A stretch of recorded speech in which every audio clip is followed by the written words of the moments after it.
Et Hélène Frade nous a rejoint pour la revue de presse française. On continue bien sûr à parler de la Journée internationale des droits des femmes. Bonjour Hélène. Bonjour Pauline. Et cette journée intervient cette année dans un contexte politique difficile. Bonne fête quand même Pauline. Bonne fête à vous aussi. Réactionnaire selon Libération qui évoque notamment les menaces qui planent sur le droit à l'avortement et l'élection de Donald Trump aux États-Unis. Libé estime que la lutte est loin d'être terminée. Le torchon rebrûle, annonce le journal, qui rappelle que les syndicats et les associations féministes appellent à la grève à partir de 15h40 très précisément, l'heure qui symbolise l'écart de 26% en moyenne entre les salaires des hommes et des femmes en France. Le Monde évoque un 8 mars revendicatif pour l'égalité salariale, alors que de nombreux facteurs expliquent que les inégalités perdurent. Les femmes subissent les conséquences des arrêts liés à leur maternité, effectuent toujours l'essentiel des tâches domestiques, ce qui freine forcément leur investissement professionnel, font moins d'heures supplémentaires, travaillent davantage à temps partiel, occupent des emplois moins qualifiés et sont très majoritaires dans les filières les moins valorisées, telles que le nettoyage ou les services à la personne. La liste vous paraît longue. Sachez que les inégalités ne s'arrêtent pas là. Disséminées dans le quotidien, subies dès le plus jeune âge. Le Parisien propose de vous dire ce matin à quoi vous attendre si vous naissez femme aujourd'hui, à vous sentir moins brillante que les garçons dès l'âge de 6 ans, comme l'a récemment montré une étude publiée par le très prestigieux magazine Science, ou encore à devoir adapter votre tenue pour ne pas vous faire harceler dans les transports en commun, où 87% des femmes disent avoir été victimes de harcèlement sexuel. Simone de Beauvoir, paix à son âme, disait qu'on ne naît pas femme, on le devient. La guerre contre les clichés commence pourtant dès le berceau. C'est ce que rappelle Lacroix qui raconte comment la féminité se construit d'abord en famille.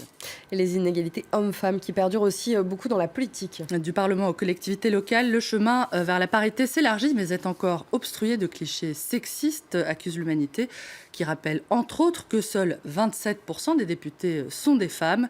Peu présentes sur les bancs de l'Assemblée, les femmes, ou plutôt la question de l'égalité homme-femme, n'a toutefois pas été oubliée des candidats à la présidentielle, d'après les Échos, qui rapportent qu'Emmanuel Macron met l'accent sur le respect de la loi par les entreprises, François Fillon sur l'augmentation des places en crèche, tandis que Marine Le Pen dit faire de la lutte contre l'islamisme sa priorité, et Benoît Hamon défend un allongement du congé paternité. Et comment ça se passe ailleurs ?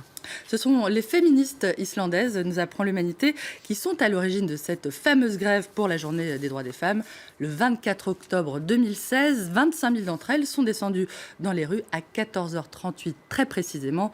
Si l'une des initiatrices de cette manifestation, Mariana Traustad-Dottir, se félicite des avancées obtenues grâce à cette mobilisation, elle dit aussi voir avec inquiétude beaucoup de jeunes femmes éduquées considérer que le combat est derrière elles, je la cite.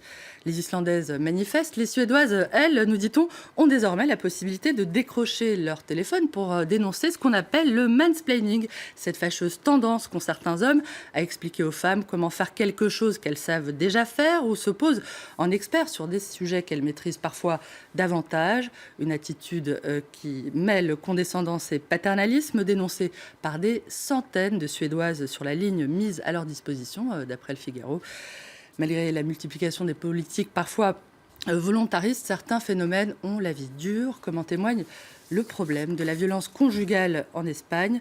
D'après la Croix, alors que le pays s'est doté d'une loi pionnière sur le sujet, l'une des plus avancées d'Europe, l'Espagne ne parvient pas à endiguer le fléau qui a déjà tué, Pauline, 21 femmes, pardonnez-moi, j'en perds mon latin, depuis le début de cette année 2017.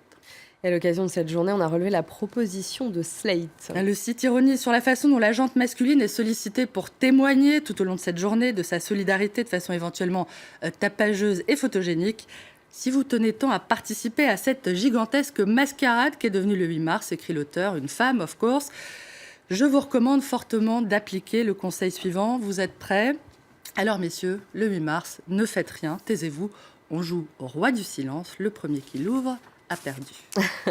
Un mot de la campagne présidentielle tout de même pour terminer. Alors que la droite tente de se rassembler, le Canard enchaîné poursuit ses révélations sur François Fillon, affirmant ce matin que le candidat a omis de déclarer à la haute autorité pour la transparence de la vie publique un prêt sans intérêt de 50 000 € obtenu en 2013 auprès de l'homme d'affaires Marc Ladret de la Charrière. Un oubli, d'après François Fillon, qui assure par ailleurs avoir remboursé l'intégralité de ce prêt. Bonne nouvelle en revanche pour le candidat des Républicains, la décision des centristes de l'UDI de lui renouveler finalement leur soutien, un soutien sous réserve d'initiatives de rassemblement d'après Le Monde. À gauche, les poids lourds du PS seraient prêts à se rallier au candidat d'En Marche, Emmanuel Macron. C'est en tout cas ce qu'assure Le Figaro, qui affirme que plusieurs ténors socialistes ne se reconnaissent pas dans le programme du candidat de leur propre parti, Benoît Hamon. Merci beaucoup Hélène, on vous retrouve tout à l'heure pour la revue de presse internationale.